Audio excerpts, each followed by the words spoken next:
아들의 목소리가 녹음되어 있었습니다. 아버지의 퇴직금이 통장에서 사라졌습니다. 집을 담보로 3억 5천 원이 몰래 대출되었습니다. 딸은 주민센터에서 전화를 받고 멈춰섰습니다. 주택 매도 의사 확인서라고요? 아들은 대체 몇 장의 서류를 제출한 걸까요? 치매 진단서를 활용해야 해요. 그날 저는 아무런 의심도 없이 아들이 가져온 서류에 도장을 찍었습니다. 그게 우리 집과 남편의 퇴직금 그리고 우리의 모든 신뢰를 한순간에 무너뜨리는 시작이 될 줄은 꿈에도 몰랐죠. 남편이 퇴직한 지도 벌써 2년이 넘었습니다. 퇴직금은 꽤 큰 금액이었어요. 은퇴 후 생활비와 건강관리를 위해 꼭 필요한 돈이었죠. 그런데 남편은 퇴직금을 관리하는 일에 전혀 관심이 없었습니다. 숫자에 약하신 데다 최근 들어 기억력도 조금씩 나빠지시는 것 같아 걱정이 많았어요. 그러던 중 아들이 저희 부부를 찾아왔습니다. 엄마 아버지 퇴직금 그냥 예금해 두시면 인플레이션의 값어치가 계속 떨어져요. 제가 안전한 재테크 상품 알아봤는데 한번 들어보실래요? 아들은 42살 결혼도 하고 작은 사무실을 운영하고 있었습니다. 평소에 부모에게 효도하고 동생인 딸에게도 잘해주는 착한 아들이었죠. 남편과 저는 그 말을 듣고 고민도 했지만 결국 아들을 믿기로 했습니다. 내 아들을 왜 의심하겠어요? 피 한 방울 나눈 내 자식인데. 아들아 엄마 아빠는 이런 거 잘 모른다. 네가 알아서 잘해줘. 남편이 그렇게 말하자 아들은 진지한 표정으로 고개를 끄덕였습니다. 네 아버지, 걱정 마세요. 제가 꼼꼼하게 관리해서 원금은 안전하게 보존하고 조금이라도 수익이 나오도록 할게요. 월마다 이자 성격으로 생활비도 보태드릴 수 있을 거예요. 그렇게 남편의 퇴직금 전액이 아들이 말하는 안전한 재테크 상품으로 옮겨갔습니다. 통장 정리를 위해 아들과 함께 은행에 갔을 때였어요. 창구 직원이 남편께 확인을 3번씩 하시더군요. 고객님 정말 이체하시는 게 맞으세요? 금액이 꽤 크신데요. 남편은 조금 당황하신 듯 했지만 옆에 서 있는 아들을 보시며 확신에 찬 목소리로 말씀하셨습니다. 내내 아들이 알아서 잘 관리해준다고 하니 괜찮습니다. 처리해주세요. 아들은 그 자리에서 유창하게 금융용어를 설명하며 직원을 안심시켰습니다. 저는 그 모습을 보며 과연 내 아들 똑똑하게 잘 컸구나 하는 자랑스러움마저 느꼈죠. 그 순간만 해도 말입니다. 돈이 옮겨간 후 아들은 약속대로 첫 달에 70만 원을 저희 통장으로 넣어주었습니다. 아버지 엄마 이번 달 이자입니다. 전화로 알려주는 아들의 목소리는 밝고 당당했습니다. 남편과 저는 그 돈으로 저녁에 좋은 회를 사 드시고 기분이 좋아서 딸에게도 전화를 걸어 소식을 알렸죠. 딸아 오빠가 우리 퇴직금 잘 관리해서 이자도 준다. 엄마 아빠 덕분에 너도 걱정 말고 살아. 그런데 딸의 반응은 의외로 차가웠습니다. 엄마 그거 확인은 다 하셨어요?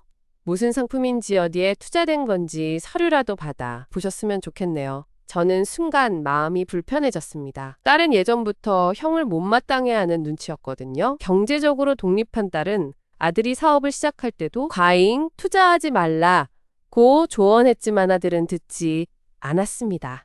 그 일로 둘 사이에 틈이 생긴 이후 딸은 가족 모임에도 자주 빠지곤 했죠. 너 왜 항상 오빠를 의심하니? 오빠가 우리를 해칠 리가 없잖아. 제가 약간 딱딱한 어조로 말하자 딸은 한숨을 내쉬었습니다. 알겠어요, 엄마. 그냥 조심하시라고 한 말이에요. 전화 끊을게요. 그 후로 딸과의 통화는 더 뜸해졌습니다. 아들에 대한 신뢰와 딸에 대한 서운함이 동시에 자리 잡았죠. 몇 달이 지나자 아들의 재테크 관리가 본격화되었습니다. 어느 날은 아들이 부동산 투자 관련 서류를 가지고 왔습니다. 엄마, 아버지, 지금 주택담보로 대출을 받아서 다른 안전한 곳에 재투자하면 이득이 더 큽니다. 우리 집은 아버지 명의니 문제 없어요.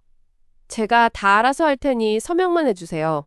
남편은 건강이 좋지 않아 그날 병원에서 돌아오신 참이었습니다. 혈압약을 드시고 나시니 피로하신 눈치였죠. 아들 아버지는 오늘 좀 힘들다. 무슨 서류인지 잘 모르겠네. 네가 옳은 일이겠지. 엄마랑 상의해라. 아들은 저를 바라보며 정중하게 설명을 시작했습니다. 복잡한 용어들이 많았지만 핵심은 집을 담보로 대출을 받아 더 높은 수익을 내는 안전한 방법이라는 것이었습니다. 그리고 그 대출금은 아들이 관리하는 가족공동 통장에 들어가 우리 부부의 생활비와 아들의 사업 자금으로 효율적으로 운용될 거라는 설명이었죠. 엄마 이거 안 하시면 오히려 손해입니다. 지금이 기회예요. 저는 서류를 유심히 보려 했지만 글자도 작고 내용도 난해했습니다. 가장 눈에 띄는 것은 남편의 도장을 찍는 란이었어요. 아들아, 이건 아버지 도장이 필요한 거구나? 내 아버지 명의의 집이니까 당연히 아버지 도장이 필요해요. 아버지께서 방금 허락하셨잖아요. 엄마는 보증인 역할로 여기 서명해 주시면 돼요. 저는 망설였습니다. 하지만 아들의 진지한 눈빛과 병원 약에 필요해하시는 남편의 모습을 보니 내가 너무 의심하는 건가 싶었죠. 게다가 아들은 지난 몇 달간 약속한 이자를 꾸준히 넣어주고 있었습니다. 신뢰를 쌓기 위한 작은 보상이었을까요? 알겠어. 엄마가 믿는다. 저는 그 자리에서 서명을 했습니다. 아들은 기뻐하며 서류를 받아들고는 금방 처리해서 좋은 소식 가져올게요, 엄마. 라고 말하며 집을 나섰죠. 그날 저녁 남편께 일을 말씀드렸더니 별 감정 없이 아들이 알아서 하겠지 라고만 하셨습니다. 남편의 건강이 점점 더 걱정스러워지던 때였어요. 최근 병원에서 정기검진을 받으셨는데 의사 선생님이 인지기능 검사를 권유하셨다고 합니다. 기억력 감퇴가 좀 보인다는 것이었죠. 아들은 그 소식을 듣고 더 자주 찾아와 남편을 챙겼습니다. 약을 챙겨드리고 병원 데려다주고 그런 모습을 보니 마음이 따뜻해졌어요. 내가 나쁜 생각을 했구나 싶었죠. 그러던 어느 날 아들과 며느리가 함께 찾아왔습니다. 며느리는 평소처럼 조용하고 예의 바른 모습이었죠. 아들이 진지한 표정으로 이야기를 꺼냈습니다. 엄마, 아버지, 사실 요즘 아버지 건강이 걱정이에요. 병원에서도 관리가 필요하다고 하셨잖아요. 저희가 좋은 요양원을 알아봤는데 한번 상담이라도 받아보시는 게 어때요? 비용은 걱정 마세요. 제가 관리하는 공동통장에서 나갈 테니. 며느리가 조용히 서류 봉투를 꺼내 저에게 건넸습니다. 빈원 요양원 상담 신청서라고 쓰여 있었죠. 어머님 여기 보시면 환경도 좋고 전문 의료진이 상주하신다고 해요. 아버지께서 조금씩 잊어버리시는 것 같아서 저희가 불안하더라고요. 며느리의 말에 가슴이 철렁했습니다. 남편이 그 정도로 상태가 나빠진 걸까? 하지만 아들의 걱정스러운 눈빛과 며느리의 정성스러운 태도에 저는 그 서류를 받아들었습니다. 상담 신청서라니 한번 알아보는 것도 나쁘지 않을 것 같았죠. 고맙다, 아들. 너희가 이렇게 신경 써주니 엄마 마음이 놓인다. 제가 그렇게 말하자 아들은 안심한 듯 미소 지었습니다. 그리고 문득 말했죠.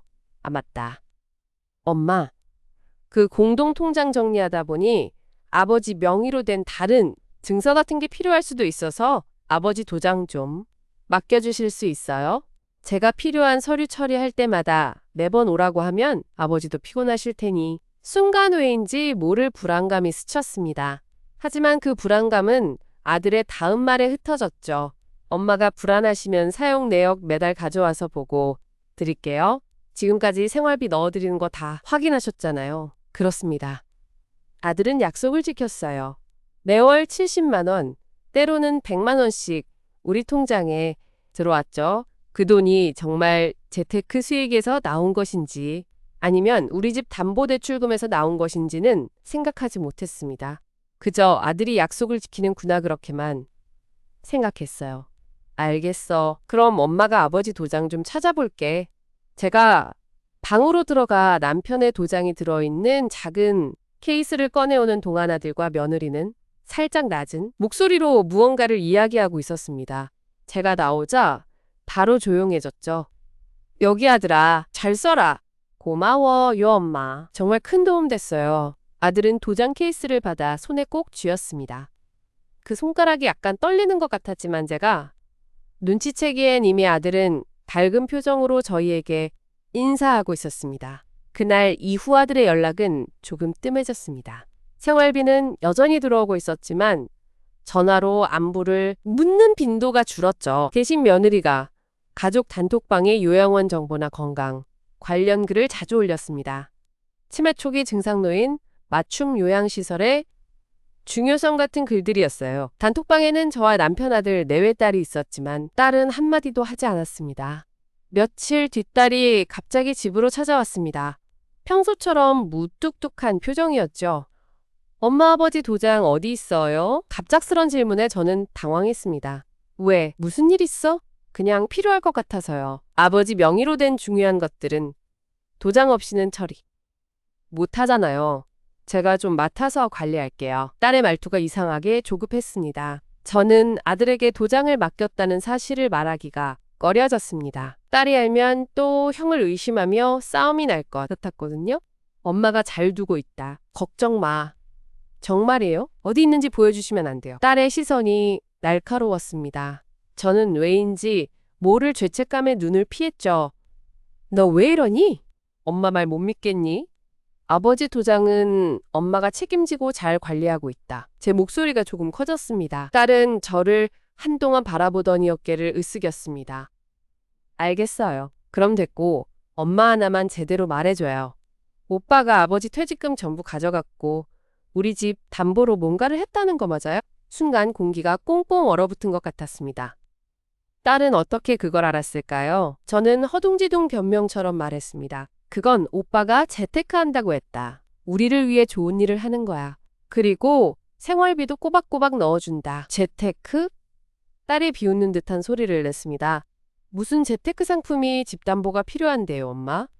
그거 확인해 보셨어요? 딸의 질문에 저는 아무런 대답도 할 수 없었습니다. 재테크 상품이 정확히 무엇인지 왜 집담보가 필요한지 저는 아들이 가져온 서류를 제대로 읽어보지도 않은 채 그저 믿고 서명만 했으니까요. 딸은 제 침묵을 이해하는 듯 고개를 저었습니다.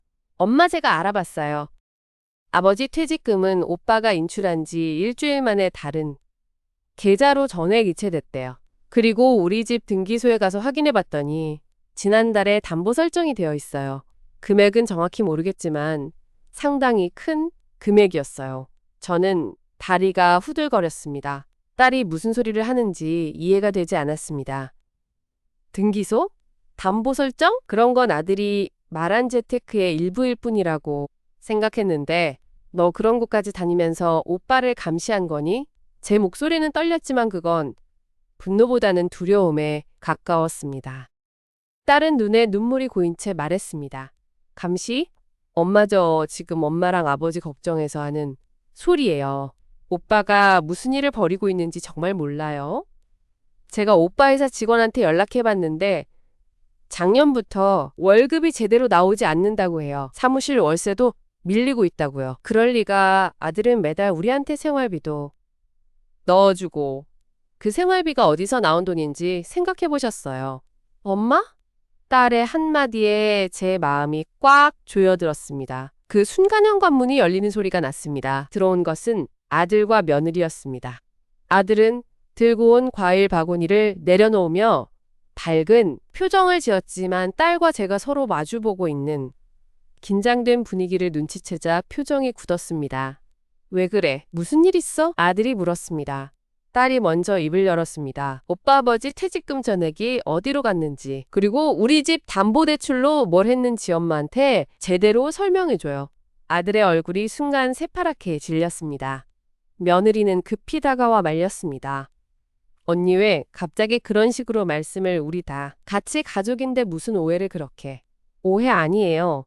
저 확인 다 했어요. 오빠 대출 중개인이라는 사람이랑 통화하는 거 제가 우연히 들었어요. 부모님 모르게 서류 처리해야 한다 치매. 진단서 활용해야 한다 이런 말까지요. 치매 진단서?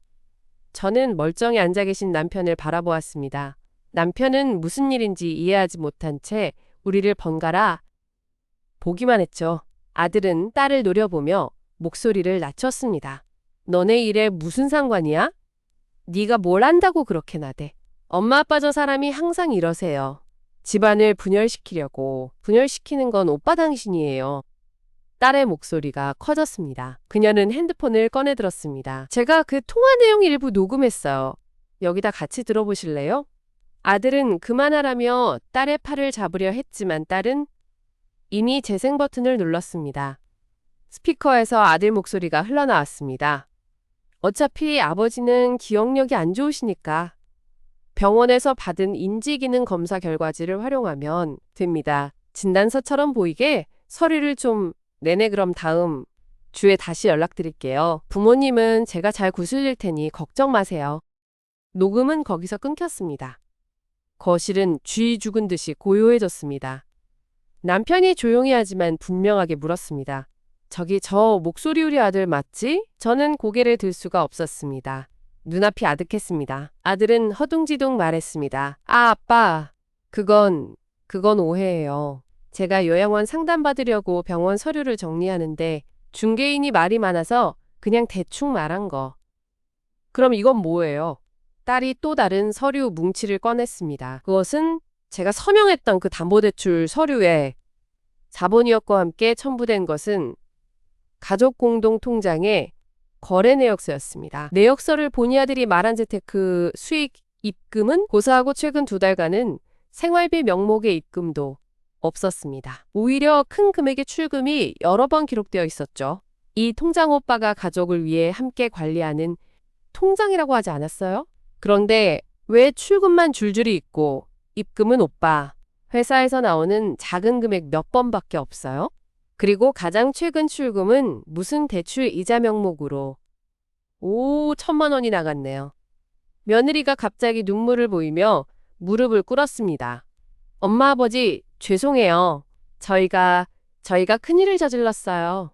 사업이 너무 안 되어서 자꾸만 빚이 늘어만 가고 그런데 생활비는 계속 보내야 하고 그래서 아버지 퇴직금으로 연명하다가 결국 집 담보까지 닥쳐. 아들이 며느리를 호통쳤지만 이미 비밀은 완전히 드러나고 말았습니다. 저는 모든 힘이 빠지는 느낌이 들었습니다. 가장 믿었던 아들이 우리 노후의 모든 터전을 속여가며 무너뜨리고 있었다는 사실이 너무나도 생생하게 그리고 추하게 다가왔습니다. 엄마 정말 죄송해요. 하지만 이 대출제가 잘 관리하고 있어요. 금리는 낮고 조만간 큰 수익이 나면 다 갚을 어디에 투자를 했다는 거예요? 저는 평생 처음으로 아들에게 존댓말을 붙여 질문했습니다. 그건 분노보다도 더한 완전한 절망과 이질감에서 나온 것이었습니다. 아들은 말문이 막힌 채 저를 바라만 보았습니다. 그때 남편이 천천히 자리에서 일어섰습니다. 그의 얼굴은 창백했지만 눈빛은 의외로 맑았습니다. 아들 너 내 도장으로 뭘 더 했니? 말해라. 아들은 입을 열지 못했습니다. 그런 아들을 보며 저는 지난번 아들이 공동통장 정리를 위해 가져갔던 남편의 도장이 떠올랐습니다. 그 도장으로 그는 도대체 무슨 일을 더 벌인 걸까요? 그리고 그 요양원 상담 신청서는 대체 갑자기 제 핸드폰이 진동을 울렸습니다. 발신자는 낯선 번호였지만 지역 번호는 우리 동네였습니다. 저는 기계적으로 받았습니다. 여보세요? 안녕하세요. 오호동 주민센터 건축행정계입니다. 김철수, 남편 이름님 댁으로 연락드린 건데요. 최근에 접수된 노후 주택 리모델링 지원 신청 서류 중 위임장 부분에 문제가 있어서요. 위임인 도장이 실제 등록된 인감과는 다르다고 나오는데 확인이 필요합니다. 그리고 함께 접수된 주택 매도 의사 확인서는 전화 속 목소리는 계속되었지만 저는 더 이상 들을 수가 없었습니다. 손에서 핸드폰이 미끄러져 바닥에 떨어졌고 온몸이 떨리고 있었습니다. 아들은 그 전화 내용을 들은 것 같았는지 절망에 빠진 눈으로 저를 그리고 남편을 바라보았습니다. 모든 것이 그가 꾸민 작은 거짓말들이 아니라 우리의 현실을 송두리째 앗아갈 거대한 배신으로 다가오는 그 순간이었습니다. 바닥에 떨어진 핸드폰에서 주민센터 직원의 목소리가 작게라도 흘러나오고 있었지만 저는 그 소리를 들을 여유가 없었습니다. 온몸에 혈액이 역류하는 듯한 느낌이었고 숨이 턱까지 차올랐습니다. 남편은 제 상태를 보더니 허둥지둥 다가와 저를 부축하려 했지만 그의 손도 덜덜 떨리고 있었습니다. 어머니 아버지 아들이 목매인 목소리로 뭐라고 말을 시작하려 했지만 그 순간 현관문이 열리는 소리가 났습니다. 모두가 그쪽을 돌아보았습니다. 들어온 것은 딸이었습니다. 그녀는 우리 세 사람의 얼굴을 번갈아 보더니 손에 들고 있던 파일 봉투를 단단히 움켜쥔 채 말없이 거실로 들어왔습니다. 그 표정은 분노보다는 깊은 슬픔과 피로로 가득 차 보였습니다. 오빠 방금 주민센터에서 전화 왔지? 나도 받았어. 딸이 차분하지만 무겁게 말을 꺼냈습니다. 그녀는 바닥에 떨어진 제 핸드폰을 주워 통화를 끈 후 테이블 위에 올려놓았습니다. 무슨 소리야 너한테는 왜? 아들이 당황한 표정으로 물었지만 딸은 그를 똑바로 쳐다보지도 않았습니다. 아버지 명의로 된 모든 공문서 발송 주소를 오빠가 자기 집으로 바꿔놓았잖아. 그래서 주민센터에서는 연락이 두절될까봐 등기부등본에 기재된 대로 내 번호도 함께 찾아서 연락한 거야. 노후주택 리모델링 지원 신청이라 참. 기발하네. 딸은 파일 봉투를 테이블 위에 탁 내려놓았습니다. 그 안에는 여러 장의 서류가 들어있어 보였습니다. 이게 뭐냐? 남편이 간신히 목소리를 내었습니다. 아버지 어머니, 제가 오빠와 오빠 회사 법무대리인이라는 사람과 나눈 통화 전체 녹음 파일을 받았어요. 그리고 오빠가 아버지 도장으로 제출하려 했던 혹은 이미 제출한 서류들의 사본 일부도요. 저는 딸의 말을 듣고도 무슨 뜻인지 즉시 이해하지 못했습니다.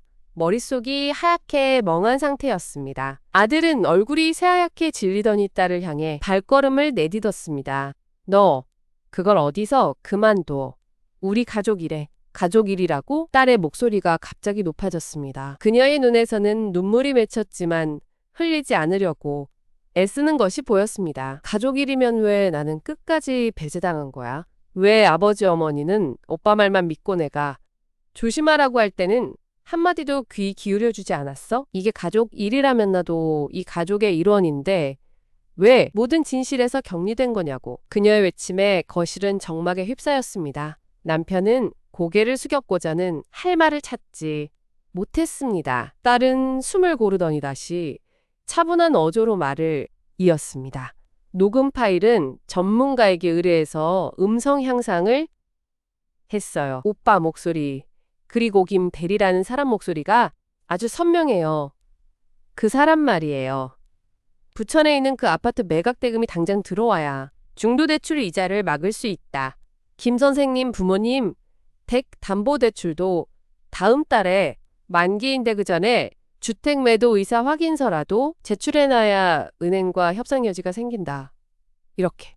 중도대출, 담보대출 만기? 저는 그 단어들의 의미를 하나씩 따라가려 했지만 머릿속에서 단어들이 부딪히기만 할 뿐이었습니다. 아들은 입술을 깨물며 고개를 돌렸습니다. 그리고 딸이 서류 봉투에서 종이 한 장을 꺼내 들었습니다. 익숙한 서식이었습니다. 며느리가 저에게 건네주었던 그 요양원 상담. 신청서와 똑같이 생겼지만 상단의 제목이 조금 달랐습니다. 이게 뭐지? 제가 떨리는 목소리로 물었습니다. 어머니께서 오래전에 보여주셨던 그 요양원 상담서랑 똑같이 생긴 겁니다. 하지만 이건 사본이에요. 원본은 노후주택 정비 사업 주거 이전 동의서 후속 서류였어요. 딸이 서류를 저와 남편 앞으로 내밀었습니다. 정말로 세부 사항은 거의 비슷했지만 중요한 난의 제목과 내용이 완전히 달랐습니다. 주소란에는 우리 집 주소가 명확히 기재되어 있었고 본인은 위 주소지에서의 거주를 종료하고 정비, 사업 시행자가 안내하는 임시 거주시설로 이주할 것을 동의합니다. 라는 문구가 박혀 있었습니다. 그리고 그 아래에는 남편의 도장이 찍혀 있었습니다. 제가 아들에게 공동통장 정리를 위해 내준 그 도장으로 이건 내 도장이 맞아. 남편이 허탈한 목소리로 중얼거렸습니다. 네 아버지. 맞습니다. 그리고 이 서류는 오빠가 제출하려던 여러 서류 중 하나였어요. 주민센터에서 말한 주택 매도 의사 확인서와 한 세트였을 가능성이 높아요. 요양원 상담서로 속여서 어머니 서명을 받으려던 것처럼 아버지께도 비슷한 방법으로 서명이나 도장을 받아내려 했겠죠. 다행히 이건 일부 지역 커뮤니티 게시판에 공고 형식으로 올라온 걸 누가 캡처해서 보내줘서 발견한 거라 아직 공식 제출은 안 된 것 같아요. 다행이라니 이게 무슨 다행이냐. 남편이 갑자기 큰 소리로 외쳤습니다. 그는 몸을 떨며 소파 팔걸이를 붙잡았습니다. 그의 얼굴은 붉게 달아올랐고 숨소리가 거칠어졌습니다. 아버지 진정하세요. 약은 제가 당황해 남편의 약을 찾으려 했지만 남편은 고개를 저으며 제 손을 잡았습니다. 그의 손바닥은 차가웠지만 힘은 남아 있었습니다. 난 괜찮아. 내가 정말 병들었구나. 제정신이 아닌 건 나야. 내가 제대로 보지 못하고 듣지 못했어. 남편의 눈에서 눈물이 뚝뚝 떨어졌습니다. 평생 굳건하다고 생각했던 그가 그렇게 무너지는 모습을 보니 저의 가슴이 찢어질 것만 같았습니다. 그때 아들이 조용히 그러나 단호하게 말했습니다. 그만해 동생. 이제 그만. 네가 이긴 거다. 다 내 탓이야. 나는 망했어. 회사는 이미 몇 년 전부터 회생 불가 상태였고 빚만 불어났지. 부천 아파트는 담보 잡혀서 내년이면 경매 나가. 그래서 아버지 집이 마지막 희망이었어. 아들의 고백은 이전의 변명이나 울음과는 달랐습니다. 체념과 함께하는 무미건조한 자백이었습니다. 그는 바닥을 보며 계속 말했습니다. 퇴직금으로 첫 거래를 성사시켜서 신용을 쌓고 집, 담보로 대출을 받았어. 그런데 시장이 안 좋아지면서 자금 회전이 안 됐지. 대출이자가 밀리니까 다른 금융사에서 중도대출을 받아서 갚고 또 그 중도대출 이자를 막기 위해 다른 데서 또 대출을 받고 눈덩이처럼 불어났어. 은행에서는 담보 가치가 충분하다면서 아버지가 직접 서명하시거나 정식 위임장이 필요하다고 했어. 그래서 그는 말을 멈추고 고개를 들어 저와 남편을 바라보았습니다. 그의 눈에는 미안함보다는 모든 것을 잃어버린 공허함이 가득했습니다. 그래서 병원에서 아버지 인지기능 검사 결과지를 가지고 대출 중개인과 함께 문서를 좀 보강했다. 위임장도 새로 만들었고 주민센터에 낸 도장은 예전에 아버지가 쓰시던 옛 도장이었어. 등기된 인감도장은 따로 있는 줄 몰랐다. 너 이놈아. 남편이 격분하여 몸을 일으키려 했지만 균형을 잃고 다시 소파에 주저앉고 말았습니다. 저는 남편을 부여잡으며 들을 바라볼 힘도 없었습니다. 그저 그의 입에서 나오는 단어들이 귓가를 때렸습니다. 문서 보강. 그것은 위조를 돌려 말하는 표현이었습니다. 오빠 그 치매 진단서는 정말 있었어? 아니면 만들어낸 거야? 딸이 침착하게 그러나 예리하게 질문했습니다. 아들은 잠시 침묵하더니 고개를 끄덕였습니다. 병원 검사 결과지는 있었어. 경도 인지장애 의심이라고 써 있었지. 하지만 그걸로는 법적 효력이 약하니까 중개인이 알아서 본을 떠서 내용을 보강해줬어. 치매 판정처럼 보이게 쿵 하는 소리와 함께 남편이 소파에서 몸을 굽히며 쓰러질 듯 했습니다. 저는 비명을 지를 뻔했지만 목소리가 나오지 않았습니다. 딸이 재빨리 뛰어와 아버지를 부축했습니다. 아버지, 괜찮으세요? 어머니 약을. 저는 허겁지겁 거실 장식장 서랍에서 남편의 심장약과 혈압약을 꺼냈습니다. 손이 너무 떨려서 약통 뚜껑을 여는 것조차 힘들었습니다. 딸이 제 손에서 약을 가져가 재빨리 한 알씩 꺼내 남편의 입에 넣어주었습니다. 우리는 몇 분 동안이나 아무 말 없이 남편의 숨소리가 가라앉기를 기다렸습니다. 그 시간 동안 아들은 한 발짝도 움직이지 않고 서 있었습니다. 며느리는 어느새 현관 쪽에 서 있었는 지그녀의 모습은 보이지 않았습니다. 아마도 이 모든 소리를 들으며 자리를 피한 것 같았습니다. 남편의 상태가 조금 안정되자 딸이 다시 입을 열었습니다. 그녀의 목소리는 이제 더욱 단호했습니다. 오빠 이제부터는 내 이야기보다 우리가 해야 할 일을 이야기합시다. 녹음 파일과 제가 수집한 서류 사본들은 모두 USB에 담아뒀어. 그리고 오늘 주민센터에서의 전화 내용도 중요한 증거가 될 거야. 무슨 일을 하려는 거냐? 아들이 불안한 눈빛으로 딸을 바라보았습니다. 당연히 법적 대응을 준비해야지. 위조된 서류 사기성 대출횡령에 가까운 퇴직금, 유용 이 모든 게 아버지 어머니 노후를 송두리째 무너뜨릴 수 있는 문제야. 지금 당장 은행에 가서 대출 계약 내용과 현재 상태를 확인해야 해. 그리고 부동산 등기소에 가서 우리 집 등기부등본에 어떤 설정이 되어 있는지도 오빠가 제출하려던 그런 서류들이 실제로 접수되었는지도 확인해야 한다. 안 돼. 그러면 나는 완전히 망해. 아들이 절규하듯 소리쳤습니다. 너는 이미 망했어. 이번에는 남편이 낮고 힘없는 그러나 확고한 목소리로 말했습니다. 그는 여전히 눈을 감은 채였지만 그 말에는 확신이 담겨 있었습니다. 너는 내 아들이다. 하지만 너는 내 집과 내 어머니와 내가 평생 모은 것을 훔쳤다. 신뢰를 배반했다. 이제 우리는 내부모이기 전의 피해자다. 남편의 말 한마디 한마디가 방 안을 찬 공기로 가득 채웠습니다. 저는 그 말을 들으며 비로소 눈물이 쏟아질 것 같았습니다. 하지만 눈물조차 마르고 그 자리에 서서 모든 감정이 바닥을 치는 것을 느꼈습니다. 아버지, 아들이 더는 변명할 수 없다는 것을 깨달은 듯 무릎을 꿇었습니다. 하지만 이번에는 그 누구도 그를 향해 손을 내밀지 않았습니다. 다음 날 저는 아침 일찍 일어났습니다. 남편은 잠을 이루지 못하고 누워 계셨지만 약을 드시고 나니 상태는 안정적이었습니다. 저는 조용히 부엌으로 가서 커피를 내리며 지난밤에 모든 일이 꿈이길 바랐지만 현관에 놓인 딸의 가방이 그게 현실임을 증명하고 있었습니다. 딸은 거실 소파에서 잠을 자고 있었습니다. 그녀가 여기 있다는 사실만으로도 마음이 조금은 의지가 되었습니다. 저는 서랍에서 오래된 수첩을 꺼냈습니다. 그 안에는 우리 집 관련 중요한 문서들의 목록과 보관 위치가 적혀 있었죠.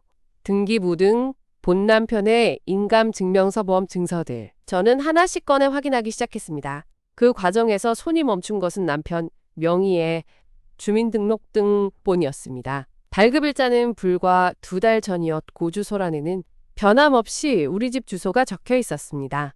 하지만 그 아래 전입신 고사항란에 작은 글씨로 무언가가 기재되어 있었습니다. 공문서 수취 주소 변경이라고 쓰여 있고 옆에는 아들 집의 주소가 적혀 있었습니다. 아들이 말한 대로 모든 공문서가 그의 집으로 발송되도록 변경해 놓은 것이었습니다. 어머니 일어나셨어요. 딸이 소파에서 일어나며 인사했습니다. 그녀의 얼굴에는 피로가 가득했지만 눈빛은 맑았습니다. 커피 마실래? 네, 제가 따라 드릴게요. 딸이 부엌으로 와서 제 손에서 커피포트를 가져갔습니다. 평소 같으면 가만히 계세요 라고 했을 텐데 오늘은 그녀의 손길이 따뜻하게 느껴졌습니다. 우리는 잠시 침묵하며 커피를 마셨습니다. 어머니 오늘 계획이 있어요. 먼저 은행에 가야 해요.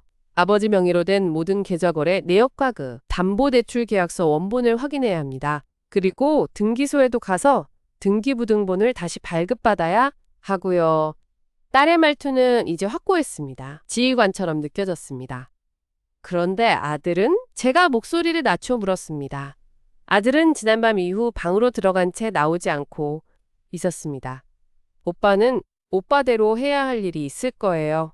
하지만 그건 우리가 챙겨줄 문제가 아니에요. 지금 중요한 건 아버지와 어머니의 재산과 주거지를 보호하는 거니까요. 저는 고개를 끄덕였습니다. 딸의 말이 옳았습니다. 지금까지 저는 아들을 챙기느라 스스로를 지키지 못했죠. 이제는 달라져야 했습니다.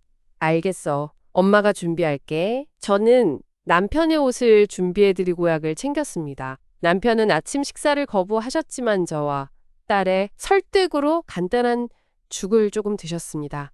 그의 얼굴에는 생기가 돌아오지 않았지만 눈빛에는 결심이 비쳤습니다. 가자. 내가 직접 가서 확인해야겠다. 남편이 스스로 걸어서 현관으로 나서셨습니다. 그 모습이 약해 보이지 않으셨습니다. 첫 번째 목적지는 우리 집 주담당 은행 지점이었습니다.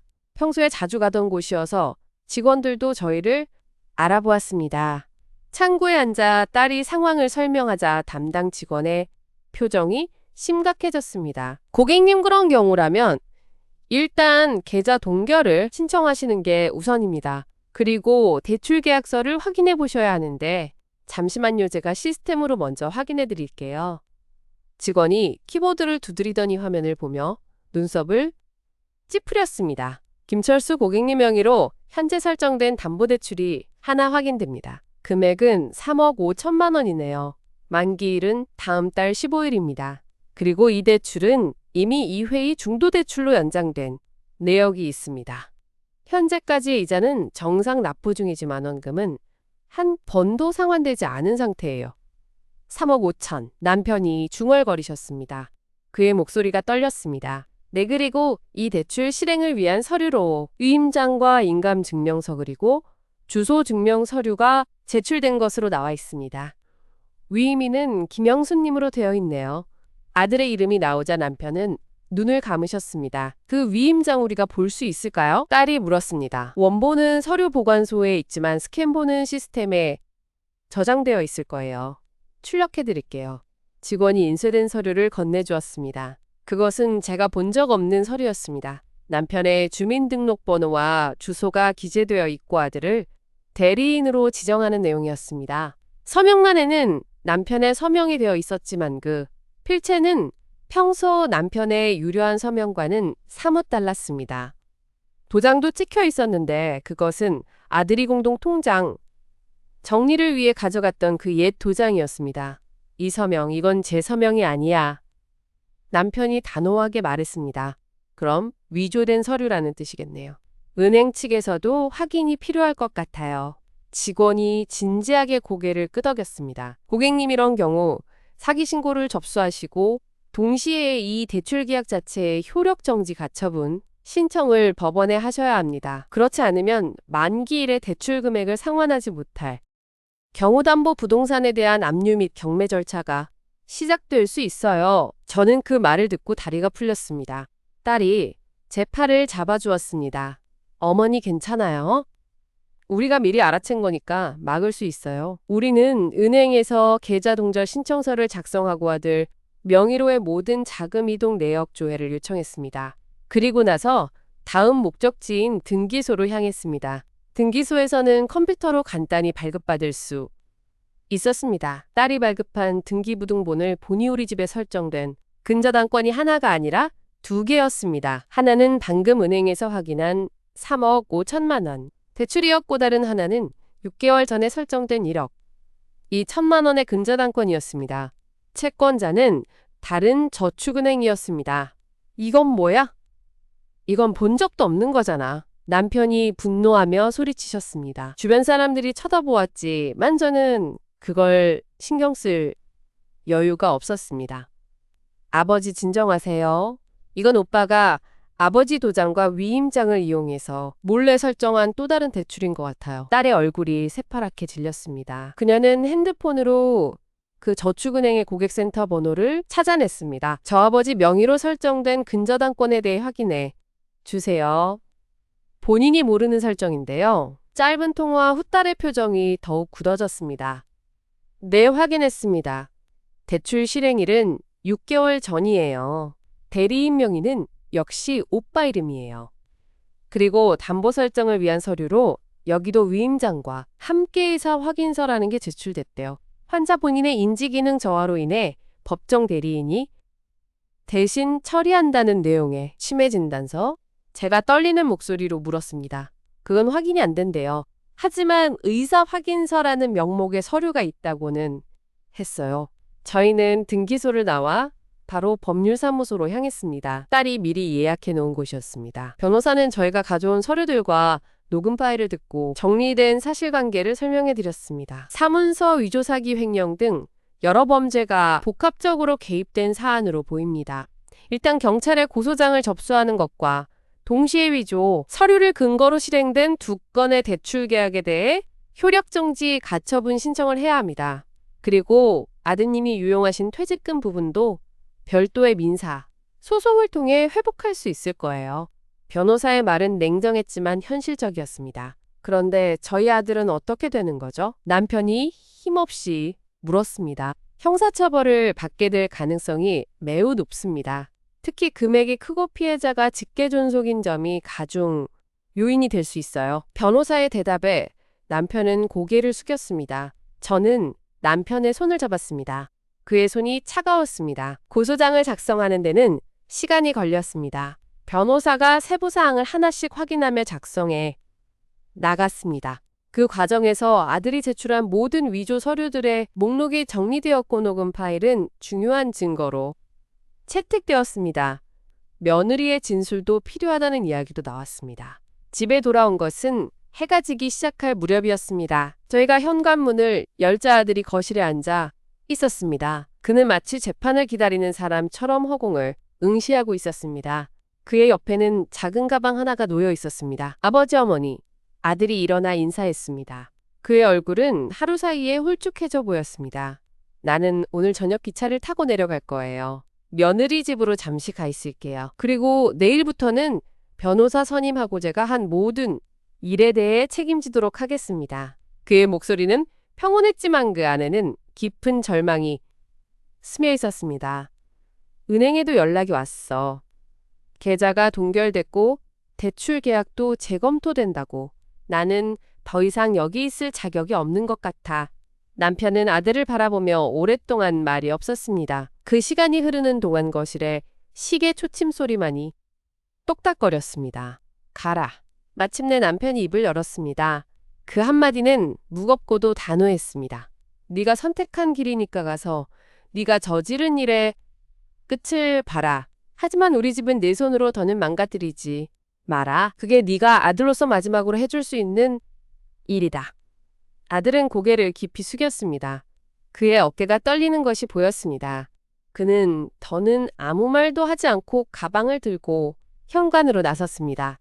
문이 닫히는 소리가 났을 때 저는 비로소 숨을 내쉬었습니다. 그 소리가 우리 집에서 들리는 마지막 소리일 것 같았습니다. 며칠 후 변호사로부터 연락이 왔습니다. 법원에서 대출계약 효력정지 가처님이 신청 받아들여졌고 두 은행 모두 조사에 협조하기로 했다는 것이었습니다. 위조 서류가 명백하게 드러나면서 대출 자체가 무효화될 가능성이 높아졌습니다. 다만 이미 인출되어 사용된 금액에 대해서는 아들의 재산으로 변제해야 한다는 것이었죠. 아들의 부산 아파트는 이미 경매가 예정되어 있었고 그 매각 대금이 첫 번째 변제금으로 사용될 예정이었습니다. 또 다른 소식은 며느리로부터였습니다. 그녀는 전화로 사과의 말을 전했고 아들이 모든 사실을 자백했다고 했습니다. 그녀는 이혼을 결심했다고도 했습니다. 저는 그녀에게 할 말이 많았지만 결국 잘 가라는 말밖에 할 수 없었습니다. 시간이 조금씩 흐르자 우리 집에도 평온이 돌아오기 시작했습니다. 남편은 매일 아침 산책을 나가시고 저는 그 옆을 따라갑니다. 건강을 되찾기 위한 작은 노력들이었습니다. 어느 따뜻한 봄날 딸이 집으로 찾아왔습니다. 그녀는 손에 작은 화분을 들고 있었습니다. 엄마 이거 베란다에 두세요. 공기 정화에 좋대요. 고맙다 딸. 저는 화분을 받아 들고 딸의 얼굴을 봤습니다. 그녀는 예전보다 많이 밝아 보였습니다. 엄마 저 이번에 회사에서 해외 지사 발령이 있었어요. 짧은 기간은 아니고 2년 정도 있을 것 같아요. 순간 제 가슴이 먹먹해졌지만 이번에는 딴소리를 하지 않았습니다. 그래? 잘 되겠다. 너한테 좋은 기회겠지. 미안하지만 아버지 어머니가 걱정이에요. 집 문제도 아직 완전히 해결된 건 아니고 괜찮아. 이제 우리가 알아서 할 수 있어. 너는 내일 잘하거라. 제가 미소 지은이 딸도 따라 웃었습니다. 그녀의 눈가에 미간 주름이 펴지는 것이 보였습니다. 고마워요 엄마. 그리고 미안해요. 제가 예전에 너무 무뚝뚝하게 대했죠. 무슨 소리? 엄마가 미안할 일이지. 저희는 서로를 껴안았습니다. 오랜만에 느껴지는 딸의 체온이 따뜻했습니다. 그날 저녁 남편과 저는 마당에 나와 앉아 있었습니다. 우리 집은 아직 법적 절차의 마지막 단계에 있었지만 적어도 압류의 위협에서 벗어난 상태였습니다. 변호사는 최종 조정안을 준비 중이었습니다. 여보, 남편이 조용히 불렀습니다. 네? 우리 이 집 지키는 데는 성공한 것 같다. 네 다행이에요. 하지만 아들은 우리가 잃은 거다. 남편의 목소리에 쓸쓸함이 묻어났습니다. 저는 아무 말도 하지 못했습니다. 그것은 부정할 수 없는 사실이었습니다. 우리는 집을 지켰지만 아들을 잃었습니다. 아니 아들이 스스로를 잃어버리게 했습니다. 그래도 딸이 있어서 다행이야. 남편이 덧붙였습니다. 저는 고개를 끄덕였습니다. 해가 지고 별이 하나둘 떠오르기 시작했습니다. 이 집에서 본 저녁 하늘은 예전에도 아름답지만 오늘은 왠지 더 고요하게 느껴졌습니다. 남편이 제 손을 잡았습니다. 그의 손은 여전히 차갑지 않았습니다. 앞으로의 일이 쉽지만은 않을 것입니다. 아들과의 법적 문제남은 빚 문제 그리고 우리 부부의 건강과 노후. 하지만 이제 저희는 혼자가 아니었습니다. 서로가 서로의 손을 잡고 딸이 뒤에서 지켜보고 있었습니다. 바람이 살랑거리며 마당에 나뭇잎을 스쳤습니다. 그 소리가 마치 오랜 세월 이 집이 지켜본 수많은 이야기 속에서 이제야 비로소 한숨을 돌리는 것만 같았습니다. 저는 남편의 손을 꼭 잡은 채 저 멀리 보이는 첫 번째 별을 바라보았습니다. 어둠이 깊어질수록 그 별빛은 더욱 선명해졌습니다.